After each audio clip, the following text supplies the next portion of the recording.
Donc, on va poursuivre des cours à distance pour poursuivre notre programme, Inch'Allah. Donc, on s'est arrêté dans l'économie générale, dans le comportement du consommateur.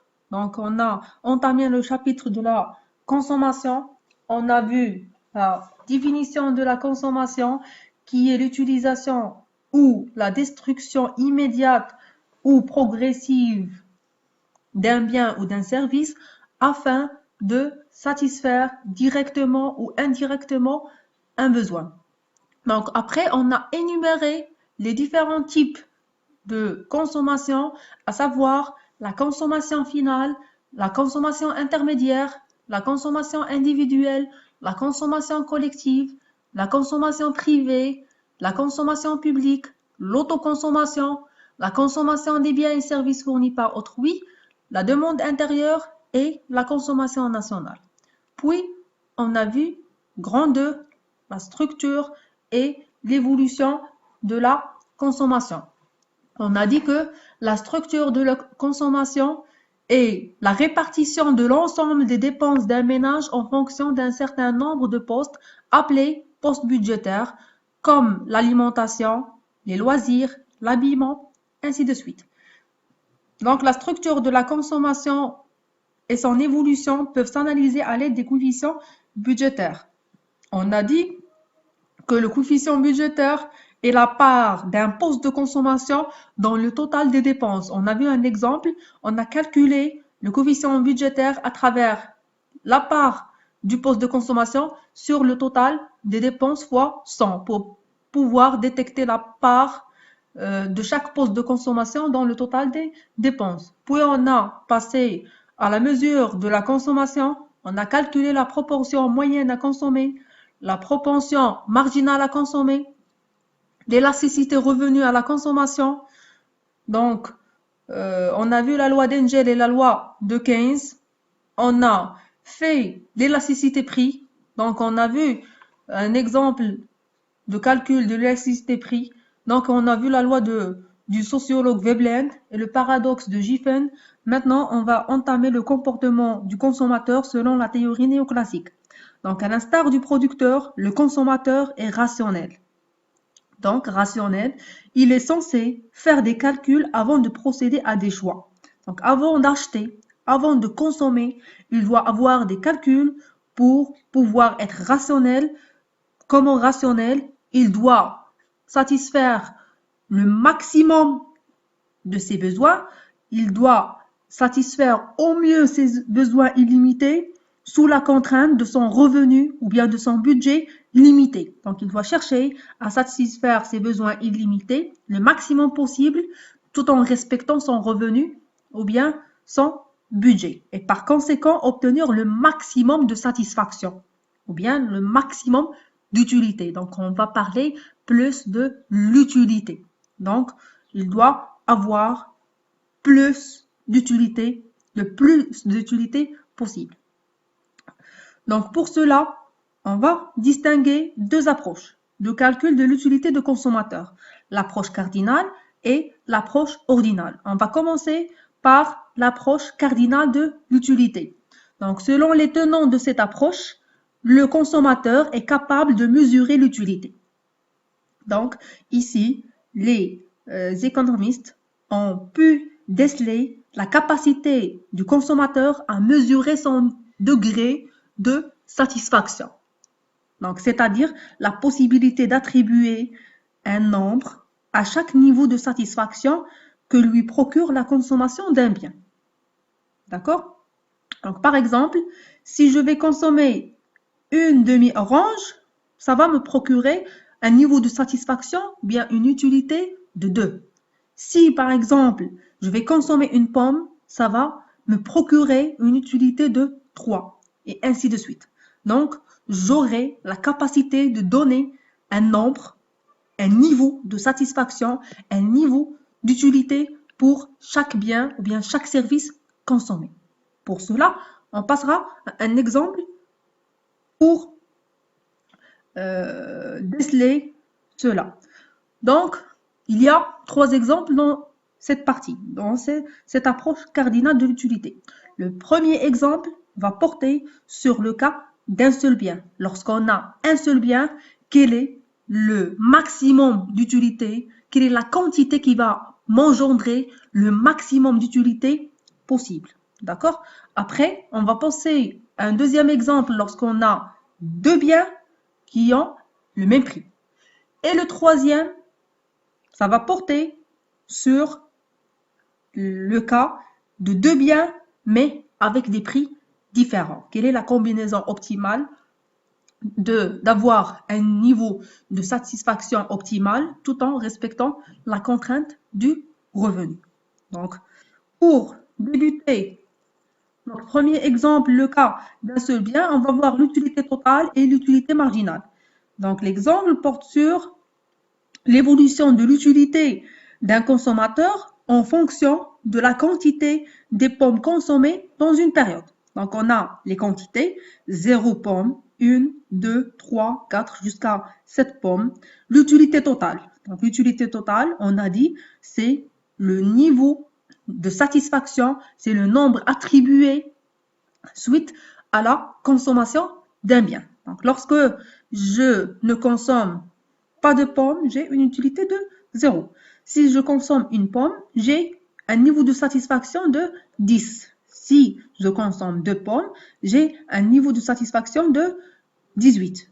Si je consomme 3, j'ai une utilité de 24. Si je consomme 4, j'ai une utilité de 28. Si je consomme 5, j'ai une utilité de 30. Si je consomme 6, j'ai une utilité de 30. Et si je consomme 7, j'ai une utilité de 28. Donc, ce qui est demandé, c'est le fait de compléter le tableau. Donc, on va calculer l'utilité marginale, puis on va représenter graphiquement l'utilité totale et l'utilité marginale en fonction de la quantité X et on va commenter le graphique.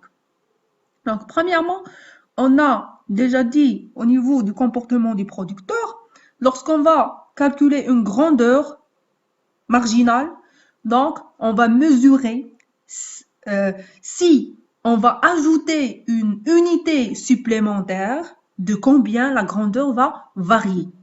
Donc, dans ce stade, donc, je vais voir lorsque je vais ajouter un bien supplémentaire, donc la quantité de 1 supplémentaire ou bien une quantité de biens supplémentaires, de combien va varier l'utilité. D'accord? Donc, si je vais ajouter une pomme de plus, de combien l'utilité va être ajoutée. Donc, je suppose que c'est clair. Donc, pour cela, on va prendre quoi? L'utilité marginale. Donc, l'utilité marginale de la quantité X va être égale à combien? Donc, c'est la variation de l'utilité totale de X sur la variation de la quantité de X. Donc, pour l'utilité marginale de 0. Donc, la variation de l'utilité totale de 1 sur la variation de la quantité 1. Ça va nous donner combien? Donc, on a l'utilité totale est 0. Donc, on n'a pas d'utilité. Donc, l'utilité de 1. Donc, c'est 10, pardon, moins 0. Parce que dans l'utilité marginale de 0, donc on n'a pas d'utilité, on n'a pas de calcul antérieur. Donc, on ne peut pas calculer sur la base de la variation. Donc, c'est 0. On n'a pas d'utilité marginale. Donc, pour 1, c'est la variation de l'utilité totale de 1 sur la variation de la quantité jusqu'à 1. Donc, on a pour 1, l'utilité totale, c'est 10.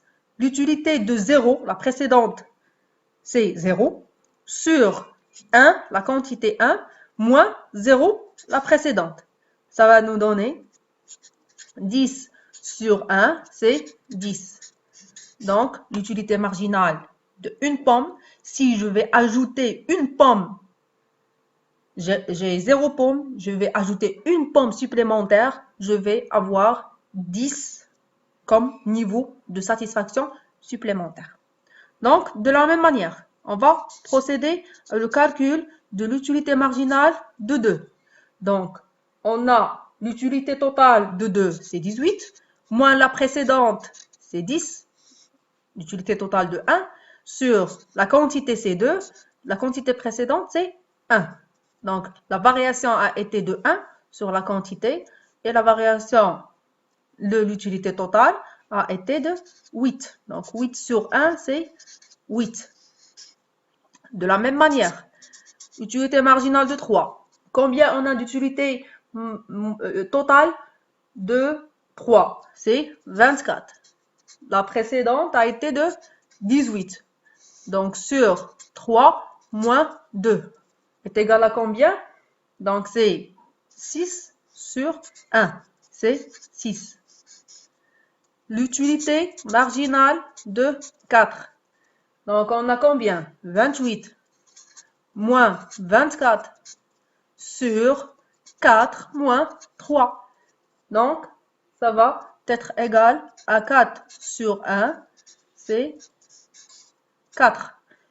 L'utilité marginale de 5, de la même manière, c'est 30 moins 28 sur 5 moins 4. Donc, c'est 2. Sur 1, c'est 2. L'utilité marginale de 6, c'est 30 moins 30 sur 6 moins 5 est égal à 0 sur 1 est égal à 0. Et l'utilité marginale de 7 est combien? Est 28 moins 30 sur 7 moins 6 est égal à moins 2 sur 1 est égal à moins 2. Est-ce que c'est clair?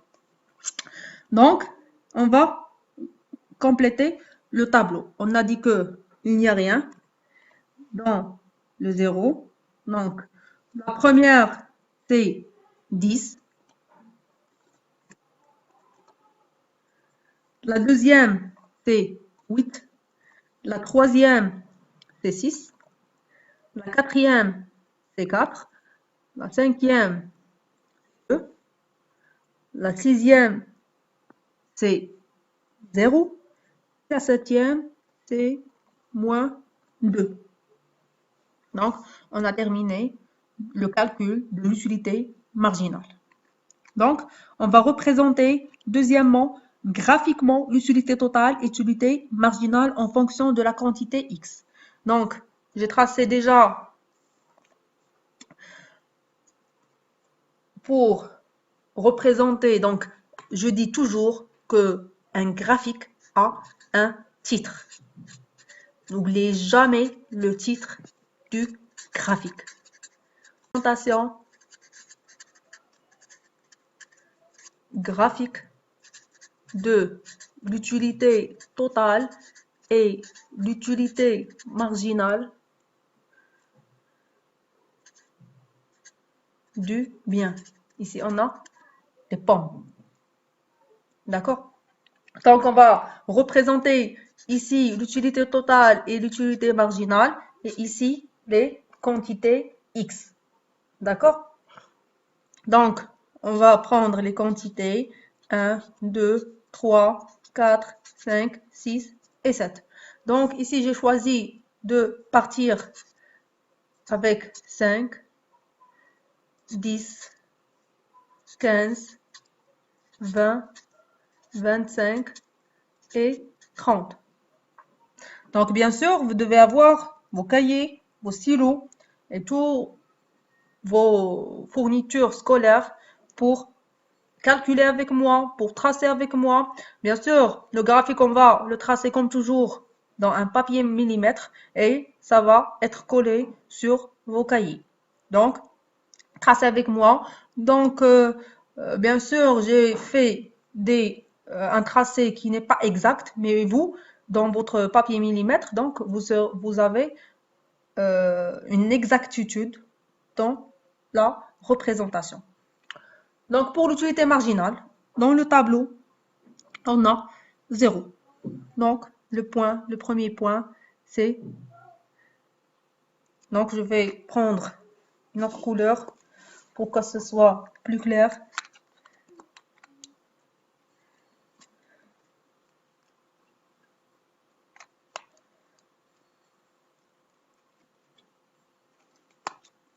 Donc, premier point, c'est 0.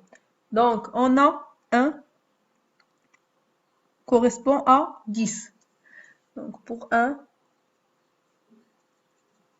c'est 10. Pour 2, c'est 18. Donc, c'est à peu près ici. Pour 3, c'est 24.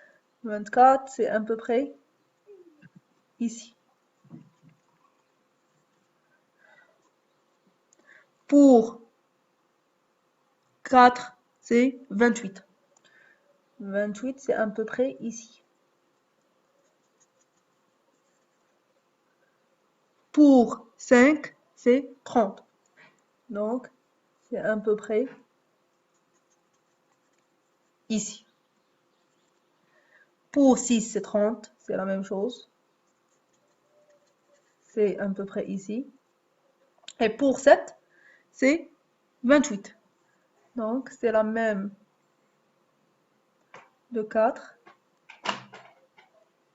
Donc, c'est à peu près ici. D'accord? Donc, on va tracer la courbe. Donc, dans vos cahiers, ça sera plus exact.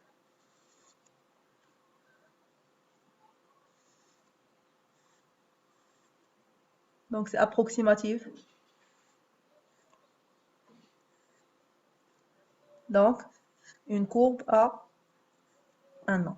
Donc, on a représenté l'utilité totale de la quantité X. Maintenant, on passera à la représentation de l'utilité marginale. Donc, premièrement, 0, il n'y a pas d'utilité.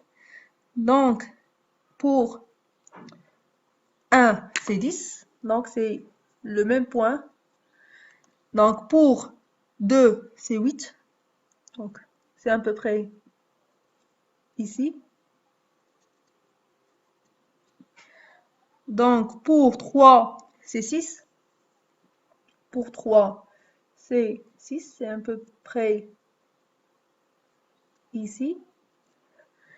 Pour 4, c'est 4. Donc, c'est à peu près ici. Pour 5, c'est 2. Donc, approximativement, c'est ici. Pour 6, c'est 0. Donc, c'est le point 0. Et pour 7, c'est négatif. Donc, c'est à peu près ici. Vous allez tracer par un crayon. Donc, et on va lier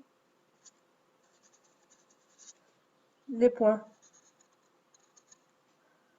Donc, c'est l'utilité marginale. Donc, ça sera plus clair dans vos cahiers. Donc, on a essayé de faire une représentation de l'utilité marginale et de l'utilité totale, pardon, et de l'utilité marginale dans un même graphique. Donc, qu'est-ce qu'on va remarquer? Donc, la courbe de l'utilité totale montre que les quantités consommées de pommes augmentent et que l'utilité totale croît dans le même sens jusqu'à la 6e pomme. Oui, la consommation de la 7e pomme est inférieure. Donc, l'utilité marginale donc, est de plus en plus négative et de plus en plus décroissante. Donc, on trouve que la courbe d'utilité marginale est décroissante, ce qui signifie que la consommation des pommes, plus que la consommation des pommes augmente, plus on parle de la satiété augmente et le besoin diminue. Donc, on parle ici de la satiété ou bien de point de saturation. Donc le point de saturation, donc il est enregistré ici. Donc ici, lorsqu'il y a une stagnation de l'utilité, donc il y a un point de satiété, un point de saturation. Après, donc ça devient négatif, ce qui signifie qu'on a une désutilité. Donc la désutilité peut être expliquée par le danger que puisse provoquer la consommation de la 7e pomme. Donc on n'a plus besoin de pommes, mais on a consommé une de plus, donc ça devient négatif, donc comme mentionné dans l'utilité marginale. Donc on n'a plus d'utilité, mais on a une désutilité, une utilité qui est négative. Donc pour maximiser son utilité, le consommateur doit s'arrêter à la pomme 6. 6, c'est le maximum. D'accord?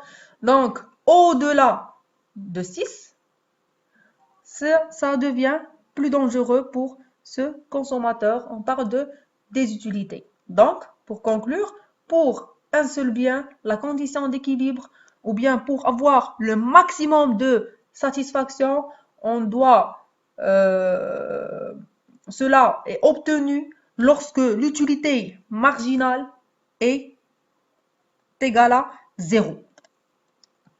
Donc l'équilibre est lorsque ici, donc ici c'est la consommation, donc lorsque l'utilité marginale est égale à 0. Donc c'est la consommation de 6 pommes. Donc c'est la quantité optimale. Au-delà, c'est pas bon. Et au-dessous, on ne peut pas avoir une maximum de satisfaction, une satisfaction maximale. Donc, pour généraliser, donc vous trouvez ici le dessin de l'utilité sur un papier millimètre. Donc, c'est un peu plus clair. Donc, j'ai préféré seulement tracer le graphique avec vous pour vous permettre de le faire sur vos cahiers. Donc, le commentaire, c'est à peu près la même chose que je vous ai expliqué maintenant. Donc, la courbe de l'utilité totale montre comment, à mesure que les quantités consommées de pommes augmentent, l'utilité totale croît, mais à un taux décroissant jusqu'à la 6e pomme, le point de satiété ou le point de saturation. L'utilité totale marque un point d'inflexion quand l'utilité marginale est nulle, UM est égal à 0. La courbe de l'utilité marginale, UM, est décroissante, ce qui signifie que à mesure que de la consommation des pommes augmente, la satiété augmente et le besoin diminue. Donc, c'est une constatation du psychologue allemand Gossen. La consommation de la 7e pomme a une utilité marginale négative. On l'appelle désutilité. Cette désutilité peut être expliquée par le désagrément ou le danger qu'elle puisse provoquer. Donc, pour conclure, pour maximiser sa satisfaction, son utilité, le consommateur doit s'arrêter à la 6e pomme où l'utilité marginale est nulle. M est égal à 0. Donc, pour un seul bien, la condition d'équilibre, le maximum de satisfaction est obtenu lorsque l'utilité marginale est nulle, est égale à 0. Donc, pour généraliser, c'est quoi une utilité totale? Donc, c'est le degré de la satisfaction que le consommateur a procuré de la consommation d'un bien ou d'un service. La fonction de l'utilité totale s'écrit comme suit. Donc, pour un seul bien, l'utilité U est égale à la fonction de X. Donc, une fonction de X où X est la quantité du bien consommé. Pour deux biens, l'utilité est égale à F de X et Y. Donc, lorsqu'on a deux biens, donc on a la quantité de X et la quantité de Y. Pour plusieurs biens, la fonction d'utilité est en fonction, une fonction de X, Y, Z, etc. Donc, selon le nombre des biens. Et X, c'est la quantité de biens X, Y, c'est la quantité de biens Y, Z, ainsi de suite. Donc, pour l'utilité marginale, c'est l'utilité procurée par la consommation d'une unité supplémentaire, c'est ce que j'ai dit, la consommation d'une unité supplémentaire d'un bien, donc elle est notée UM de X, comme on a dit, c'est la variation de l'utilité totale sur la variation de la quantité. Donc, c'est ce qu'on a calculé. C'est la variation de l'utilité totale et sur la variation de la quantité.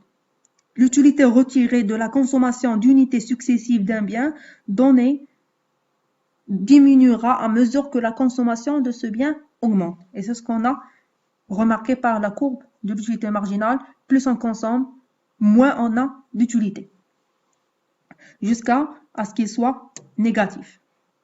Donc, la condition d'équilibre, cas d'un seul bien, pour un seul bien, le maximum de satisfaction, la combinaison optimale est obtenue lorsque l'utilité marginale est nulle. Lorsqu'on a une utilité marginale qui est nulle, UM est égal à 0, donc on n'a plus intérêt à consommer parce que l'utilité a été maximisée lorsque l'utilité marginale est égale à 0. Donc, pour cela, on a terminé ces premiers exemples. Donc, ce premier exemple. Donc, on passera au deuxième exemple, le cas de deux biens.